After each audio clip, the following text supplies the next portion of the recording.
दोस्तों, दुनिया के सभी वैज्ञानिक भी हैरान हैं। आखिर हमारी पृथ्वी से ये कैसी आवाज आ रही है और हमारी पृथ्वी हमसे आखिर क्या कहना चाहती है। उससे पहले आइए सभी ग्रहों की आवाज भी सुन लेते हैं। सबसे पहले सूरज देखते हैं कैसे आवाज करता है। उसके बाद है मरकरी, जिसकी आवाज बहुत डरावनी है।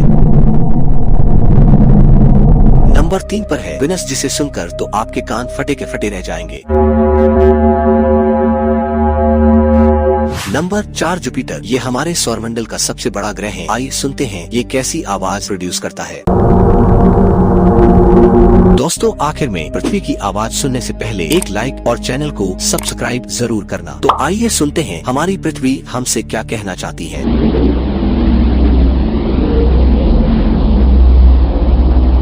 दोस्तों, मुझे कमेंट में जरूर लिखना।